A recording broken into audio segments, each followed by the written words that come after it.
Sid Ricardo, 8 heures au paradis. Dimanche 4 septembre 2011.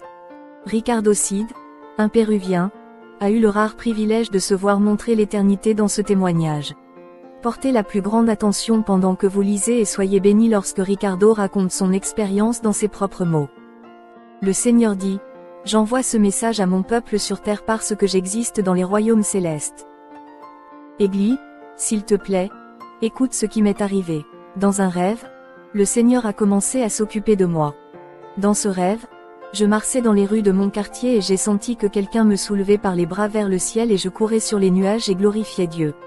Une grande luminosité m'a envahi et une voix a dit de cette luminosité: Ricardo, Ricardo, quitte ton travail parce que je veux faire quelque chose de ta vie et de mon église sur terre. » Après avoir entendu ces mots, j'ai tremblé violemment et je me suis réveillé de mon rêve. Je me suis levé et j'ai commencé à crier vers Dieu et à lui demander: « Qu'est-ce que c'est, Seigneur ?» Cette voix m'est venue très fortement. Cela m'a impressionné pendant plusieurs jours. Puis je me suis rendormi et j'ai fait le même rêve et le Seigneur m'a répété le même message. Après plusieurs fois, je me réveillais en criant parce que la voix de Dieu augmentait à chaque fois en volume.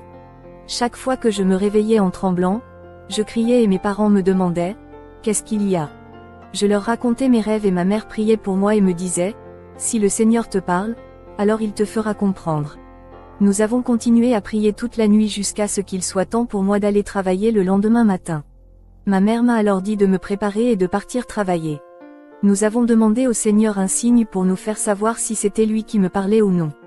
J'ai pris une douche, je me suis préparé et je suis allé travailler.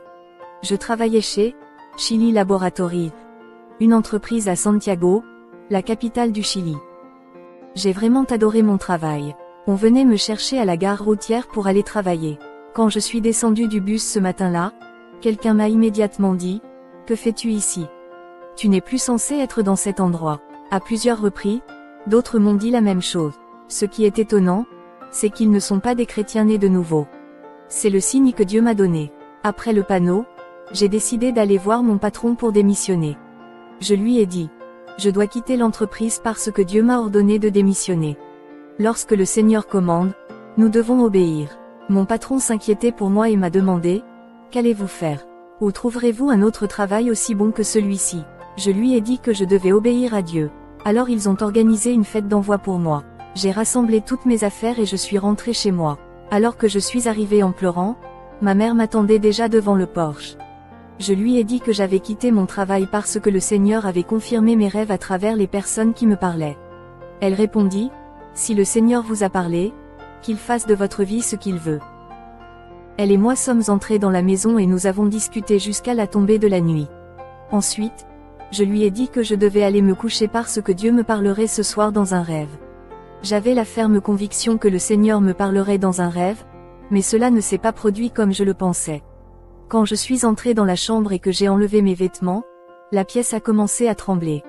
Et j'ai commencé à crier: « C'est un tremblement de terre qui frappe Santiago, au Chili. » J'ai essayé de quitter ma chambre, mais quelqu'un d'invisible m'empêchait de sortir par la porte.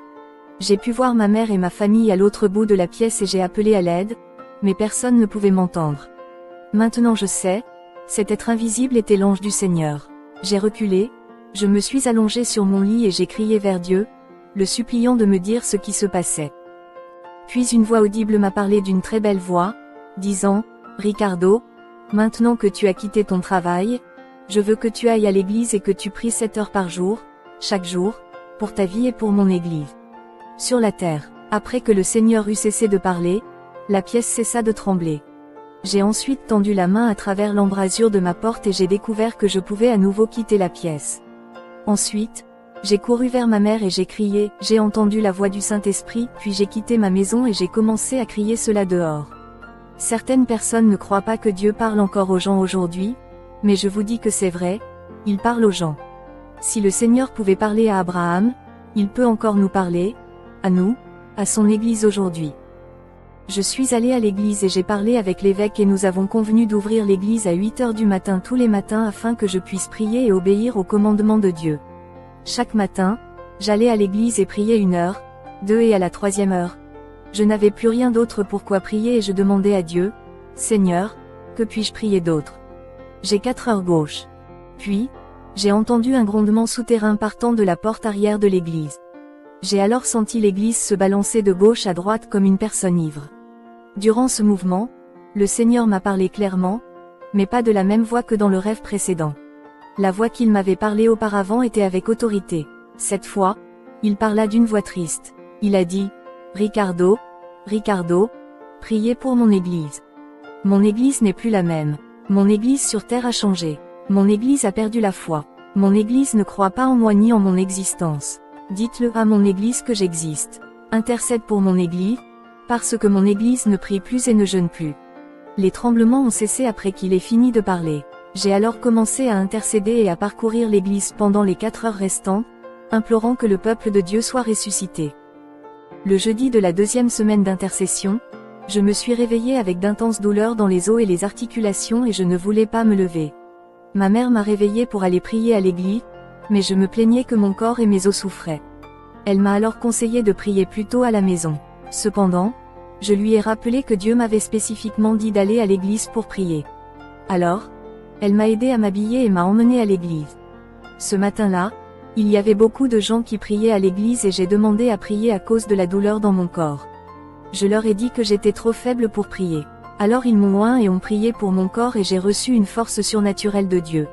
J'ai commencé à prier et à faire les 100 pas, demandant la miséricorde de Dieu pour la nation chilienne, pour les familles, les toxicomanes et l'église.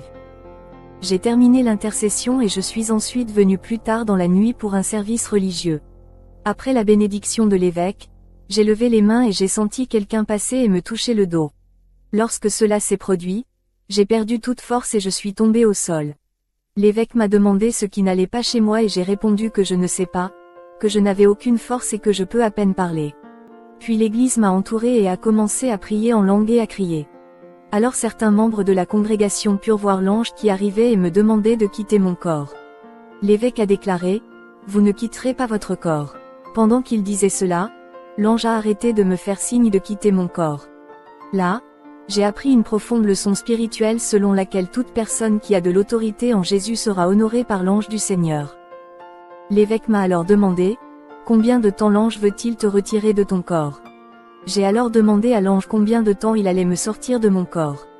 L'ange répondit, « Tu seras parti pendant 8 heures pour voir Jésus au 3e ciel parce qu'il veut te parler. » Alors, l'ange m'a dit, « Ce n'est pas moi qui t'escorterai au ciel, car je suis ton ange gardien qui t'a protégé chaque jour que tu as vécu sur cette terre. 2 anges viendront du ciel pour t'emmener au 3e ciel à minuit. » J'en ai parlé à l'évêque et il a décidé de m'emmener dans la voiture d'un autre frère jusqu'à la maison d'un pasteur au 2e étage. Après mon expérience, on m'a dit que 2 hommes vêtus de robes blanches et brillantes étaient apparus au milieu de la rue et sont entrés dans le 1er étage du bâtiment et sont montés au 2e étage où je logeais. Ces anges étaient magnifiques. Ils avaient des cheveux d'un blanc éclatant, plus blanc que la neige et des yeux façonnés comme des perles. Leur peau était aussi douce que celle d'un bébé et pourtant leur corps était musclé comme ceux d'un bodybuilder. Ces anges sont puissants. J'ai alors dit à l'évêque que les anges qui ont été envoyés pour m'emmener au ciel sont ici. L'un des anges a commencé à me faire signe de quitter mon corps. Pendant que cela se produisait, mes os ont recommencé à me faire mal. Alors, les frères en Christ à côté de moi ont commencé à masser mon corps et à me dire qu'il devenait glacial. Ensuite, ils sont allés chercher des radiateurs portables pour réchauffer mon corps à nouveau. Alors que les anges m'appelaient à quitter mon corps, j'ai commencé à devenir désespéré et à me déplacer d'un côté à l'autre. J'ai commencé à sentir la mort s'emparer de mon corps et j'ai crié à mes frères en Christ, « Ne m'enterre pas, je reviendrai. » J'ai quitté mon corps, puis j'ai sauté sur mon lit. J'ai vu mes frères en Christ toucher mon corps et dire, « Il est parti, il a quitté son corps. » Mais j'étais juste à côté d'eux et je leur disais, « Je suis là. » Cependant, ils ne pouvaient pas voir mon corps parce que c'était un corps spirituel incorruptible. Mes frères ont commencé à envelopper mon corps dans une couverture. Un des anges m'a dit, « Il est temps de partir car le Seigneur t'attend. » Chaque ange m'a pris par un bras et m'a élevé vers le ciel et j'ai traversé l'atmosphère à une vitesse fulgurante. Je vais vous le dire, même si vous ne croyez rien de tout cela, mon Jésus-Christ existe et vit éternellement. Plus tard, quand le Seigneur m'a dit de retourner dans mon corps, je lui ai dit, « Qui donc me croira? Laisse-moi rester avec toi. » Personne ne croira cette révélation, personne ne croira cela parce qu'ils n'ont pas foi. Le manque de foi sur terre est énorme, qui croira à cette expérience? Le Seigneur répondit, ceux qui appartiennent à ma véritable Église vous croiront. Alors que je quittais mon corps cette nuit-là et que je volais à une vitesse incroyable en route pour rendre visite au Seigneur, j'ai pu regarder en bas et voir la planète Terre. Puis je suis passé juste à côté de la Lune, cette glorieuse Lune qui illumine le ciel nocturne sur Terre. Ensuite, j'ai pu voir le soleil géant de mes propres yeux, j'ai pu voir les flammes qui explosent du soleil et réchauffent la Terre. Ensuite, nous avons continué et j'ai vu de nombreuses étoiles en passant à côté d'elles. Dieu m'a permis de voir le soleil, la lune et les étoiles dans un but précis. Ce but est de vous dire à tous que notre Dieu est un immense créateur de l'univers. Il n'est en aucun cas petit. Nous avons continué à voyager à grande vitesse jusqu'à atteindre un endroit où il n'y avait plus d'étoiles. Plus de création, juste des ténèbres. Je pouvais regarder en bas et voir toutes les étoiles en dessous de moi. J'ai commencé à avoir peur et à demander aux anges, où m'emmenez-vous? S'il vous plaît, ramenez-moi dans mon corps sur terre. Ils m'ont ensuite serré fort et ont enroulé une de leurs jambes autour de la mienne et m'ont tenu. J'ai alors commencé à me pencher dans une position fétale à cause de la peur que je ressentais. Les anges dirent, tais-toi. Nous vous emmenons au 3e ciel où Jésus vous attend. Les anges se sont arrêtés et pendant ce moment, je regardais dans toutes les directions, mais je ne voyais rien.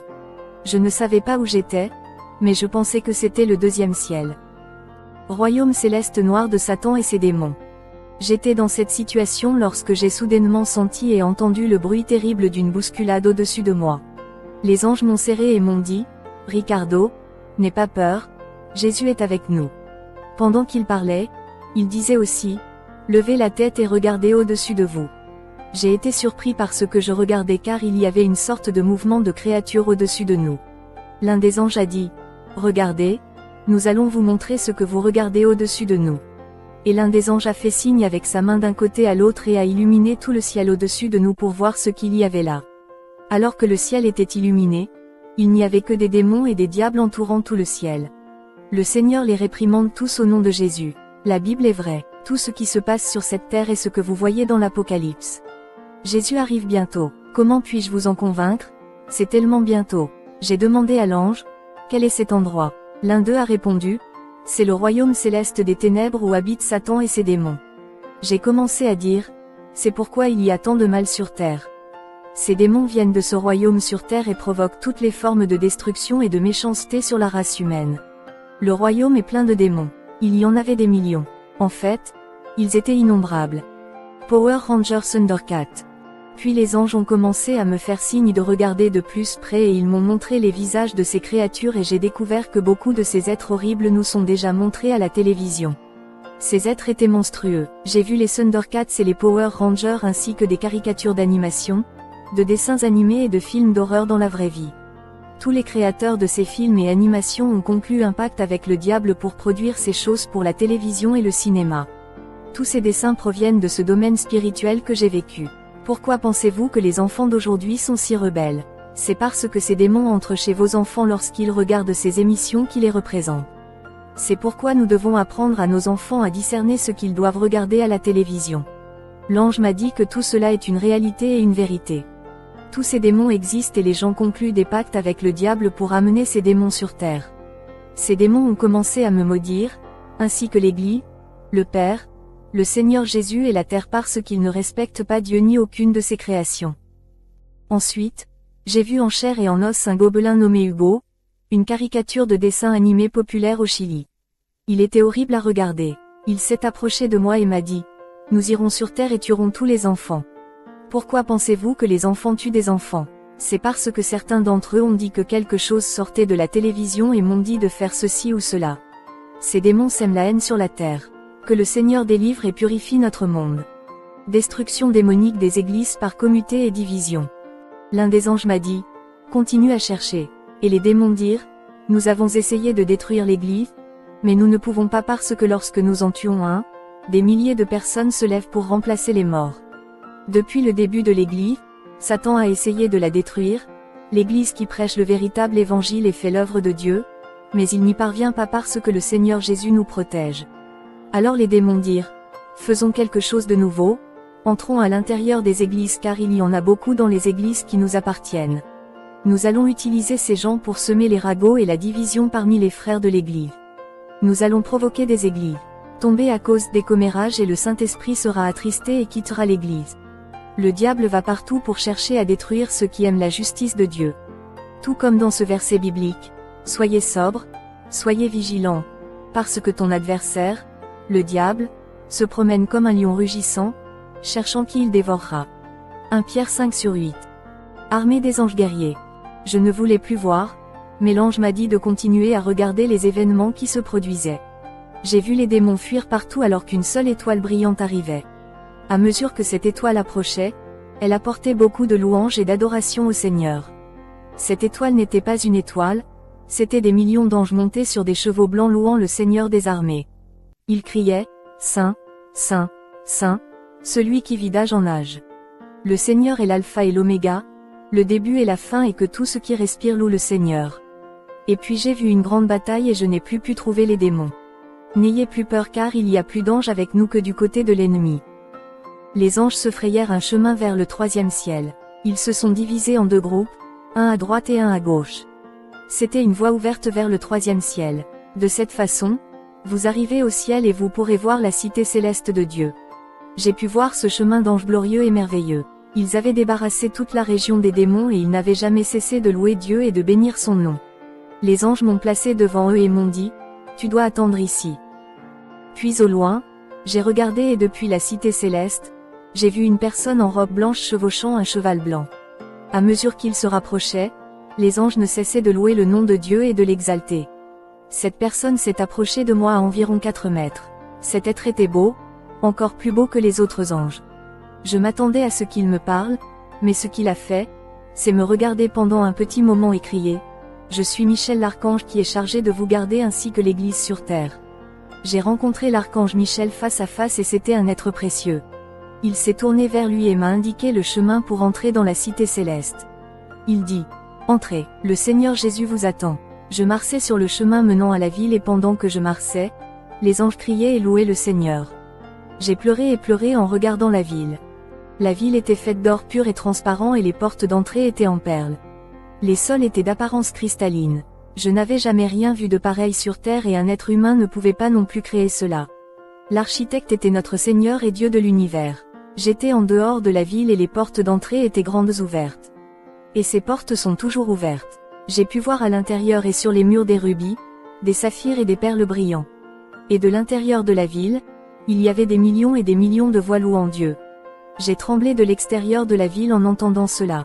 J'ai entendu une seule voix qui a ébranlé les cieux et derrière cette voix a crié des millions et des millions de louanges à Dieu en disant, Saint, Saint, Saint est l'agneau de Dieu et le Père à qui appartiennent la gloire et l'honneur pour toujours et à jamais. Amen.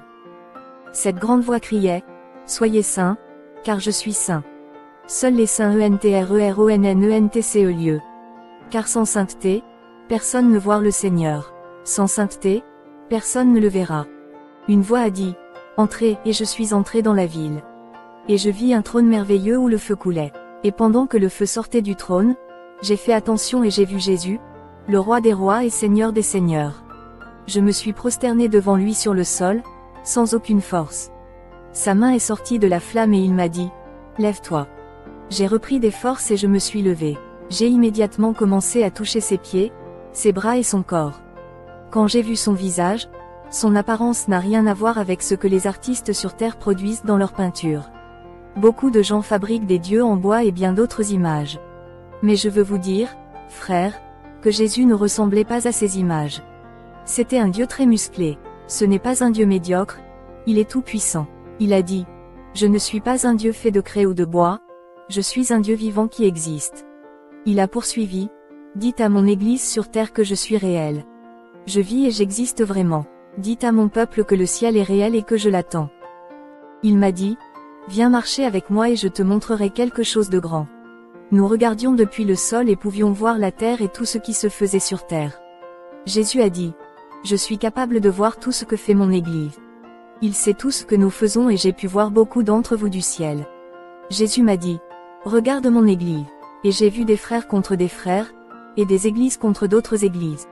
Jésus m'a alors dit, mon Église a perdu la foi, ils ne veulent pas croire en moi, la méchanceté s'est multipliée sur la terre et les gens ne veulent pas croire que j'existe. Dites à mon peuple que je vais faire quelque chose, grand sur la terre. Mon église régresse au lieu de croître. Le Seigneur a commencé à pleurer sur son église et il a dit, cette église n'est pas mon église. J'ai dit, Seigneur, ne parle pas de cette façon. Bien sûr, nous sommes ton église.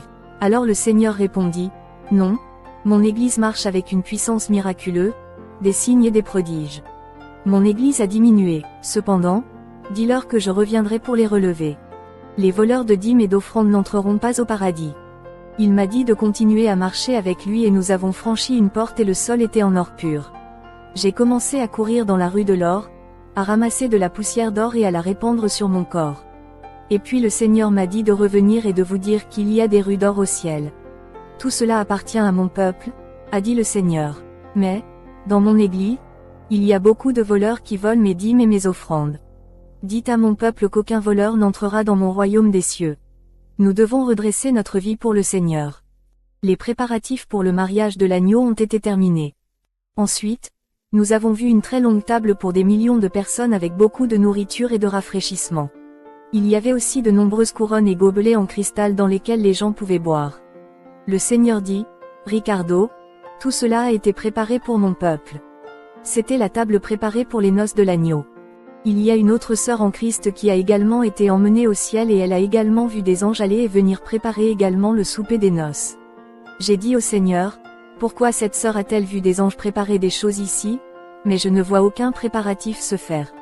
Le Seigneur répondit, c'est parce que tous les préparatifs sont terminés. Il y a des couronnes pour tous ceux qui travaillent et obéissent au Seigneur.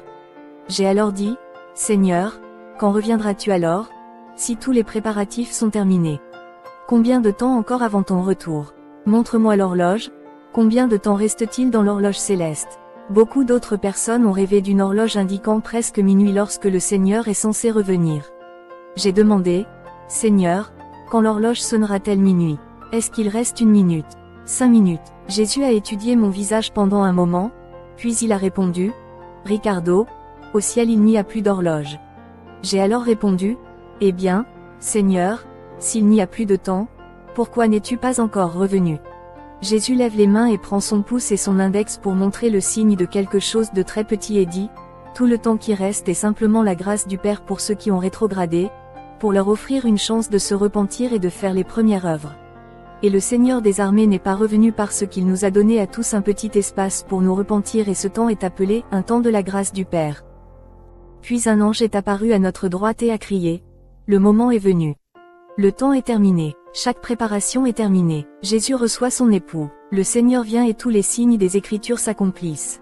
Les films montrent que quelque chose de catastrophique arrive. Les scientifiques savent que quelque chose de grand va se produire, mais ils ne comprennent tout simplement pas ce que c'est. Cependant, nous, l'Église, savons que Jésus revient bientôt. Lorsque l'ange a fini de crier, les millions d'anges ont commencé à sauter et à se réjouir du retour de la mariée au ciel.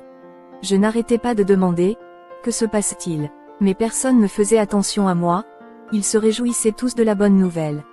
Alors, j'ai rejoint les anges et j'ai commencé à exalter le nom de Jésus aussi. À ce moment-là, lorsque j'ai levé les bras, j'ai senti quelqu'un me soulever du ciel et m'envoyer vers le bas à une vitesse fulgurante. En ce moment, les anges se réjouissent tous du retour de la mariée. Je suis revenu sur terre et j'ai été déposé à la chaire de l'église où je priais tous les jours. Le temps est si court. Si vous ne voulez pas me croire, alors ne me croyez pas. Mais cela ne change rien au fait qu'il vient toujours et que ce sera pour l'éternité. Le peuple de Dieu ne veut pas croire à l'enlèvement.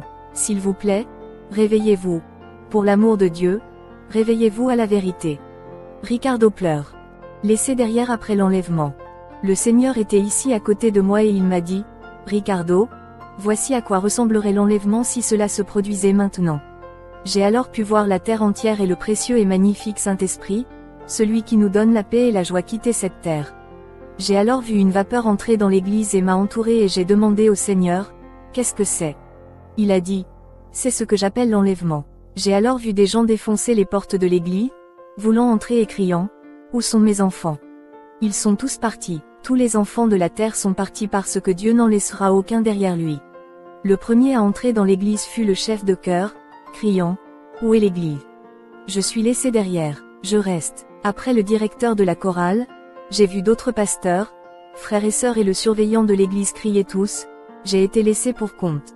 De nombreux parents et conjoints recherchaient leurs proches et les gens dans l'église ont répondu, « Vos proches ne sont pas là. Le Seigneur les a pris. » Alors ces gens criaient. Alors tout était vrai. Jésus est venu et a pris son époux. Les gens pleuraient et se lamentaient en souhaitant avoir cru en Jésus le Christ. Tous ceux qui ne croient pas en Jésus comme Messie sont perdus. J'ai vu beaucoup de gens et de pasteurs pleurer et les gens ont commencé à demander à leur pasteur, « Pourquoi n'avez-vous pas prêché la vérité ? Pourquoi ne m'avez-vous pas enseigné la sainteté et ne m'avez-vous pas prévenu de tout cela ? C'est entièrement de votre faute si j'ai été laissé derrière. » Point d'exclamation guillemets double. Beaucoup resteront sur place parce qu'ils ne mènent pas une vie sainte. Nous devons prêcher la vraie sainteté et enseigner aux gens à se repentir véritablement. J'ai vu comment les gens battaient les pasteurs, les déchiraient en lambeaux et leur arrachaient les cheveux. Les pasteurs pleuraient et suppliaient les gens de ne pas leur faire de mal. Les gens ne s'arrêteraient pas parce qu'ils étaient désormais diabolisés. Des églises entières seront laissées pour compte. J'ai vu un frère qui essayait de s'arracher les yeux à cause du chagrin. Et les gens se cognaient la tête contre le sol et les murs parce qu'ils ne comprenaient pas que Jésus était la seule réponse. Les gens se coupaient et se cognaient la tête jusqu'à ce qu'on puisse voir leur crâne se fissurer et qu'ils tombaient au sol. Et le sang coulait abondamment dans les églises de ceux qui se blessaient. Puis j'ai vu un jeune crier à Dieu, « S'il te plaît, Seigneur, prends-moi. » C'était trop tard. Jésus était déjà venu et avait reçu son église. Je suis tombé par terre parce que j'ai vu bien d'autres choses terribles. Jésus m'a dit, dans la grande tribulation, il y aura des troubles comme jamais auparavant. J'ai alors demandé, pourquoi les gens se relèvent-ils après s'être si gravement blessés? Le Seigneur Jésus a répondu, parce qu'en ce moment, les gens crieront pour que la mort vienne, mais ne la trouveront pas. La mort aura fui la terre. J'ai demandé au Seigneur, pourquoi tous ces pasteurs et ces gens sont-ils restés derrière? Et le Seigneur dit, parce que je les connais. Je connais leur cœur. Dieu nous connaît, il connaît tous nos cœurs. Je me suis effondré au sol, presque évanoui. Jésus a dit, je voulais vous montrer cela afin que vous puissiez avertir mon Église et leur donner de l'espoir. Dites-leur que si les gens se repentent maintenant, je leur pardonnerai pendant qu'il est encore temps. Je ferai une grande chose sur terre. Dites à mon peuple que s'il demande pardon, je lui pardonnerai. C'est toute la révélation que Dieu m'a donnée, Ricardo Cid. Il arrive bientôt. Maranatha. Amen. Shalom, shalom mes bien-aimés, soyez richement bénis. Que la grâce de Dieu soit avec vous. Je suis votre frère Israël de la chaîne Jésus Seul Médiateur TV. Maintenant, je vous informe à partir d'aujourd'hui que, à compter de maintenant, que nous allons changer le nom de la chaîne. Voilà, elle a passé de Jésus Seul Médiateur TV à Église Baptiste Ciel de Gloire. Donc quand vous allez voir Ciel de Gloire, ne soyez pas étonnés, c'est toujours votre frère Israël qui gère toujours la chaîne, qui gère toujours la même chaîne Jésus Seul Médiateur TV. Voilà, seulement que c'est le nom qui change. Le nom qui change, nous allons prendre maintenant le nom du ministère pour mettre sur la chaîne. Selon que le Seigneur nous a permis, nous l'a demandé, nous l'a mis à cœur. Voilà, donc soyez richement bénis. Vous allez voir à chaque fois Ciel de gloire, ciel de gloire, ciel de gloire, ciel de gloire, ciel de gloire, ciel de gloire. Parce que notre but, c'est de conduire les âmes au ciel. Notre but, c'est d'envoyer les âmes au ciel. Nous avons pour la vision d'envoyer les âmes au ciel. La vision de propager la gloire de Dieu par toutes sortes de miracles, des prodiges, des signes. Donc, ciel de gloire. Le ciel de gloire. Notre but, c'est qu'un jour, nous soyons au ciel de la gloire du grand Dieu. Donc, soyez richement bénis. Donc, Jésus, seul médiateur, laisse la place à l'église baptiste ciel de gloire. Donc, je suis très content. Donc, c'était ce petit message-là que j'ai voulu vous donner. Que Dieu vous bénisse abondamment, abondamment. Et shalom, shalom, shalom, shalom, shalom, shalom, shalom, shalom.